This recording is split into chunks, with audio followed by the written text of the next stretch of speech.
Okay, guys, guess who's back? Guess who's back? Thank you ever so much. Lesson 4. Thank you, thank you, thank you, thank you. That's amazing. Thank you so much for your persistence. Thank you so much for your resistance. And thank you ever so much for your willingness to learn. Lesson 4, we'll be talking about the Enlightened Entrepreneurship pitch. But first, as traditionally, we're going to revisit the third lesson. Just as a very quick recap, the three modalities of consciousness, we were using the analogy of consciousness slash you being three versions of the same thing, just like water is in its three states. We're going to expand a little bit and we're going to use slightly different meme now. We're going to use actually the artwork that has been produced for us in the thumbnail, if perhaps you were kind enough to appreciate it a little bit. Now, if you would have magnified it, you would have seen that there's a robotic arm there representing the artificial intelligence, and it is projecting another projector holographically, and that projector is projecting three boards with the dials and the tabs representing three levels of consciousness. So it's like a holographic projection of a holographic projection, a meme within the meme. So the three control boards had the dials, which were of course representatives of our three indices: the happiness, trust, and freedom indices. And the tags were descriptive of superconsciousness, mental, physical, or as we used the nomenclature of Carl Jung last time, superconsciousness, consciousness, subconsciousness. And that has allowed us to essentially expand our frame of reference in terms of how we're going to be measuring the three indices of our why. And the questions that we will be posing, the assisting questions is, how am I doing? That's the happiness index, physically, mentally, and spiritually. The second index, the trust index, is representative of cohesion / alignment. It's not only how your mind, body, and soul align into one, but also how aligned you are with us, the people on your team, and the people who are constituting the foundational basis of every project that you're going to be and that you're going to be engaged with, aka the humanity, starting with the people who will be kind enough to buy your products and services and consuming your content, your audience. So now we have that expanded frame of reference. So every time you'll be asking yourself, how am I doing physically, mentally, and spiritually? What is the trust index, aka how aligned I am? What's the level of cohesion that I have? Are we on the same page? Are we in sync? Or are we slightly misaligned and we need to adjust, we need to recalibrate, we need to go back to the same page? And lastly, of course, the freedom index is what we're doing individually and collectively. Does that allow me to max out our happiness, and does that allow me to maximize our trust index, representative of cohesion / alignment?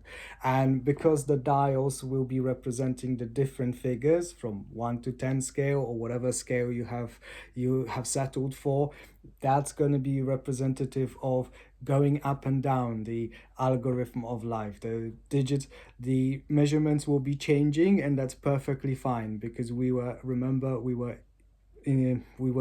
exploring the theme of consciousness being an energy, and we were underlining that I'm not saying it's true, I'm not saying it's not true, I'm saying that it doesn't matter in as much as you choose to believe whether it's true or not. The trust index of a belief system. Remember, we were discussing that your brain is such an amazing device that it doesn't differentiate between the mathematical / physical objective reality and between the subjective cognitive bias. So your belief systems are as important as the objective reality. So that's why those of you who are blessed with amazing imagination and amazing recall, the memory, if you have a very powerful memory, it can elicit incredible emotions that can bring you to tear or it can make you laugh, because your brain doesn't differentiate between those two. So it doesn't matter whether consciousness is objectively an energy or not, as long as you choose to believe it is, and as long as people around you, the us, choose to believe it is, and you are in sync within that belief system, you'll be acting as if it is. And that's very very important. But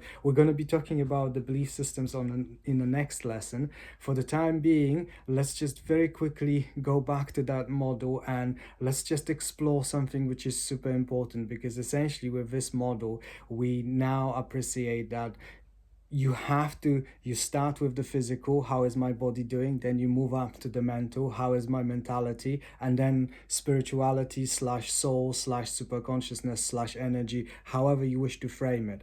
But this gives us an opportunity to go back to the original meme that we've used in the first lesson. Remember when we were talking about the projects? Every time you do something within the framework of the algorithm of your life, everything that you decide to do, every project, whether it's a business, social enterprise, political party, social media platform, traveling around the world, whatever it is that you'll be doing in order to fulfill your highest excitement and hopefully fulfill the highest excitement of the people who will be sharing that amazing journey with you, whatever that's going to be, if you'll be kind enough to indulge me, remember the meme I've used that every project is like a building. So you can have tiny projects like semi-detached or sheds, or you can have super large buildings like cathedrals or pyramids or super skyscrapers. I would like you to appreciate that every project that you're going to be on the journey of endeavoring, that project is just an extension of you. You are the project. And as you focus on your physical and your three dials, your happiness, your trust, and your freedom, and then you maximize the mental state, that will be the foundational basis for your super consciousness, for rising that beautiful building of yourself to the very top and then beyond. Sky was never a limit. This is a very important thing to remember, that each and every project is just an extension of you. Your projects can grow only as much as you can grow. And what do we mean by growth? Well, super consciousness, it's the growth of super consciousness. It's an expansion of consciousness, which is just a funky way of saying it's learning. That's what you will always do, regardless what you choose to believe, regardless whom you are. It doesn't matter where you are on this planet. It doesn't matter where you live, whom you identify yourself with. By the end of this video, your consciousness will be expanded. You will learn more than you have known before this video. And that is the essence of the game of life. The projects, that's just the storyline. That's just the narrative. That's just the part of the marketing personality disorder. This is how you project yourself to your fellow human beings. But the most important part is, how much do you expand? How high is your building of your consciousness? Because you shall come to realize that not just the businessman, but every single person who is really excelling in their respective field, whether they are martial artists or athletes or entertainers or comedians or pop stars or politicians, whatever it is, you will almost always find that these are the people who have found their niche slash their specialization slash their character arc, and they're just maximizing the amount of knowledge without that particular field of reference. They are learning as much as they can about the environment, the other people who have done the same, aka the role models, and also about themselves. Remember, life is a journey of self-exploration. As you'll be overcoming those challenges, you'll be showing to yourself that you are much more powerful than what they have allowed you to believe. That there are many people who are actually building their character arcs on top of your character arc, but that's not the right way to do it. But we'll be discussing it in this video. But it's very, very, very, very important that essentially the essence of the game of life is the essence of it is just learning. It's expanding consciousness. It's being more aware of everything that happens. And as you build that super consciousness levels, it is the beauty of this analogy is that it is essentially so powerful, because if you have super high building, it gives you an enormous vantage point. You're looking at the, let's say, 100-story building, if you've been blessed to visit those places like Dubai, for example, and you look down, you see everything with a bird's eye view. You see so much more than other people. And this is why the people at the apex of the pyramid, if you indulge me the analogy, they always tell you, because they give you those tidbits of information, knowledge is power. That's what they mean by that. If you are operating from the level of super high consciousness, you see much further, you are capable of doing much more. And most importantly, the trust index, remember, it's a representation of cohesion. You want to be aligned with the us, and you want to be aligned with your audience, your market, your spiritual family. Fill it in with whatever definition is best for you. But once you align yourself with the people, once you are in a state of cohesion, once you act as one, you shall find that you are quite unstoppable. But of course, that to do that, we need to explore the theme of today's lesson, which is the enlightened entrepreneurship pitch. So I'll be pitching to you the enlightened entrepreneurship, and let's break it down, that definition first and foremost, because I know it might seem a little bit intimidating. There's many people within the corporate community and scientific community, they love coming up with those phrases to hyper indulge their egocentrism and make themselves feel as they are so smart. Because it's not about how smart you are, it's how connected you are, how cohesive you are, how trustworthy you are, how loving you are, and how free you are. These three indices are always within the spectrum of change. They will be going up and down, but it will be always within your power to change them, and hopefully maximizing them as you now be paying attention to three modalities of your superconsciousness slash consciousness slash subconsciousness. But going back to the enlightened entrepreneurship, enlightened stands for, just as we were discussing now, that you have much greater knowledge index, much greater power of knowing the things that are available to the market, aka the rest of the people, but also knowing the things that are not available to most of the people, because you are maximizing your KPIs and you building your beautiful building or your super consciousness. Whereas most of our brothers and sisters, they're not doing it quite yet. They're not expanding their consciousness. They're not learning as fast as they could be because they choose to believe they can't. But that's another story. So that's what enlightenment is. Just like you have had with the Renaissance within the Western culture, that the historians clearly wanted to delineate between the dark ages, darkness, fear-based consciousness, lack of information, and enlightenment, light, information, knowledge, power. So that's the differentiation. That enlightened means that you are knowledgeable and you are hopefully dedicated towards service to others, the greatest service to all others. Remember the bottom vertical of your why. It's not just about all the people who are alive, it's about all the people who will ever be alive. So that's what enlightened stands for. The entrepreneurship is just a funky word for problem solver. Everyone is an entrepreneur. Once again, entrepreneurship is not binary. It's like, oh, I am an entrepreneur, you are not. No, everyone is an entrepreneur, because just like our happiness, just like our trust, and just like our trust slash cohesion slash alignment, just like our freedom, these are indices, these are spectrums. Everyone is on the spectrum and everyone oscillates, because everything is energy, and energy is always a wave function. It always goes up and down. It's always about rhythm. So you are already an entrepreneur. If you solved a singular problem within the game of life, within your algorithm, if you had a task and then you've completed it, you've ticked it off your to-do list, congratulations, you are an entrepreneur. God bless you. Thank you so much. Amazingly well done. Keep going. Now, once you start mastering your knowledge and using it to solve other people's challenges slash problems slash helping them to deprogram themselves from the negative belief systems, however you wish to do it, whatever is consistent with your happiness index, that's when you will start monetizing your entrepreneurship. That's essentially the essence of the game of life if you want to be an enlightened entrepreneur, that you provide a value and service to the others, and that allows them to maximize their vertices of happiness, trust, and freedom. That's what enlightened entrepreneurship is. That yes, you want to make money, and we'll be talking about choosing your score points within the framework of your game of life in the future, but it will not come as a massive shock to you that most of the entrepreneurs are choosing money, because it's easily quantifiable. And I'm not saying you shouldn't.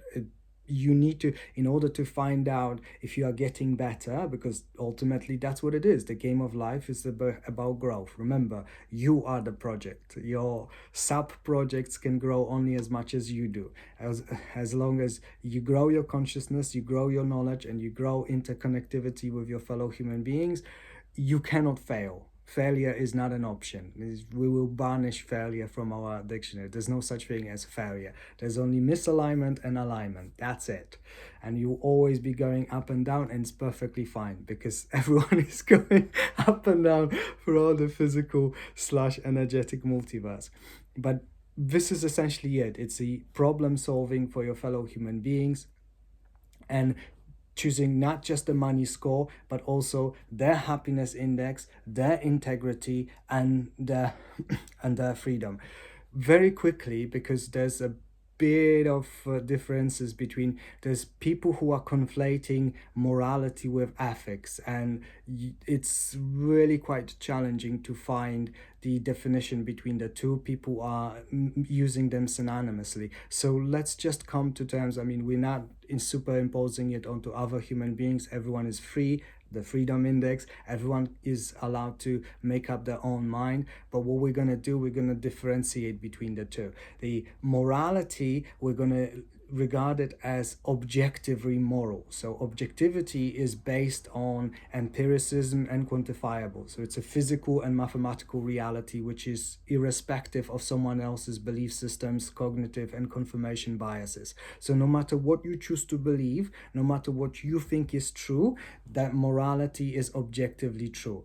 Whereas with the ethics, it's going to be subjective morality. It's going to be dependent upon your belief system. So you might say to yourself, it's good for me, but it might not be good for everybody. And that's ethics. I'll give you a very crude analogy, but it's a very good illustrative analogy. The older version of The Wolves of Wall Street by amazing Michael Douglas, another incredible American actors. Honestly, there's so many incredible American actors. I mean, everyone is incredible. Every human being is priceless. But when it comes to that niche called acting, I mean, you might have some cognitive biases about Hollywood, and we might be discussing it in future videos. But when it comes to the craft, as many of them call it, very few people come close to Americans, for better or worse, depending whereabouts you are on the side of this equation. But Michael Douglas in The Wolves of Wall Street, remember that famous scene, the greed is good, when he made that speech and he said, greed, for the lack of better expression, is good. which is which is so psychotic, but that's ethics. In his worldview, greed indeed is good, because in his worldview, greed essentially pushes the entirety of economy, and it is the main human motivator behind politics and behind the most of the human endeavors. And to be honest, he's not massively wrong here. There's many people who are very misaligned with the superconsciousness, their values, their integrity, and they will do whatever it takes. And I hope you're not gonna fall to the dark side of the force as you're getting more and more rich slash prosperous. But you know, it's ultimately, there's no judgment here. God bless you. I just advise you never to do that. Remember what Master Yoda has said. Once you fall the dark side of the force, you might never go back. So please, please, please don't do it. But that's a great illustration between the ethics, what you choose to perceive is good, and morality, what's objectively the greatest for everyone. It is the very easy way of ascertaining whether it's the best for everyone. If you use a belief system, let's say that you are actually in agreement that you want everyone to be the happiest, you want everyone to be in the greatest state of cohesion slash alignment with the rest of humanity, with themselves and with the planet, and also you want everyone to be free physically, mentally and spiritually, free to decide for themselves what they want to do, how they want to live their life.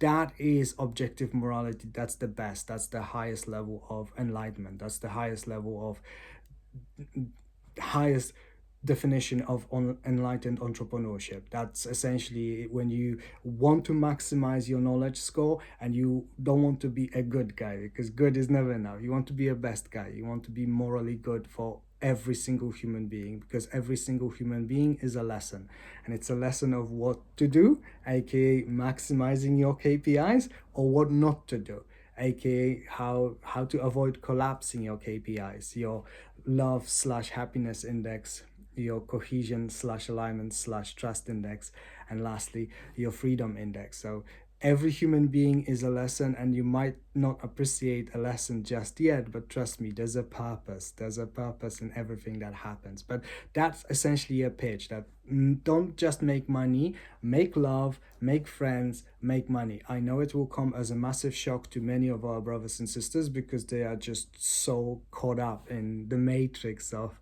the perpetual belief systems which are being perpetrated by gentlemen like Gordon Gecko who are trapped in their own mind frame. They are not very high in terms of super consciousness. They do not see the great frame of reference. They do not see the totality of the picture. They do not see that if you're harming others, you will always end up harming yourself. Some people call it the law of attraction, others call it the principle of karma. Doesn't matter. There's that old English saying, what goes around comes around. So my pitch to you is be the best mentally, physically, and spiritually. But when you pay attention to your second vertical, the trust index within the framework of mentality, remember mental can be easily translatable to social. It's how you relate to your fellow human beings. That if you are cohesive, if you want the best for people, they will sense it, they will know it. And guess what? Not everyone will reciprocate, but on average, 80% of the people will. Like 4 out of 5 people, if they see that you genuinely want to help them, you'll be surprised to find out that 4 out of 5 people will reciprocate and they want to help you. So my pitch to you is make love, make friends, make money at the same time. And that's going back, of course, to the 3 verticals. What's great for me, what's great for us, what's great for humanity. When it's the maximum levels of happiness, maximum levels of cohesion / trust, and maximum levels of freedom for everyone. So this is essentially it. That's my pitch to you. I know you know it, but please don't think me as being patronizing, but there are many of our brothers and sisters who have those disempowering belief systems, and they choose to believe that, oh, I can't be entrepreneur, I don't know how to run a business and all that. Pitch is essentially a question that it elicits yes, ideally, because it's from sales. So you wanted yes. So I would like you pitch yourself. I'm not pitching you. It's your game of life. You pitch yourself. The greatest pitch is always when you start with yourself. You always sell yourself a product. If you're not willing to buy that, why would you be so presumptuous and so misaligned with the trust index that you want to sell to someone else? So please don't do that. If you wouldn't be willing to buy that product, you are doing this service to everyone else and yourself if you want to sell those products. So I would like you to pitch yourself, and I would like you to ask yourself, would you like to pursue this career path, this character arc, this storyline? Would you like to go throughout your algorithm of life and just solve all those tasks having the greatest good of everyone in mind? If you do, and you want to learn, and you want to be exhilarated about learning, and you want to have fun, you want to max out your KPIs of happiness, trust, and freedom, congratulations, you're an enlightened entrepreneur. And I hope you're gonna pitch yourself to do that. And you can let me in a comment section if you have any reasons why not to. Then I'll be more than delighted to engage with you about any reasons why you might be hesitant, or why you should do that. But in the next video, we'll be talking about dismantling the negative belief systems. Finally, I know I was promising it, so I'm finally delivering on that promise. So please join us. But for the time being, if you do have any questions, if there's anything you'd like to share with with me or with the rest of community, remember, I am here for you. Like, your highest excitement is my highest excitement. This is what we're doing it for. So that's it for today, guys, and I hope you have had an amazing time, and I hope you will continue to learn, grow, prosper, make love, make friends, make money, and have a wonderful day, for what's left of it thereof, depending upon your time zone today. Have a wonderful day, guys. God bless you. Mwah, mwah, mwah.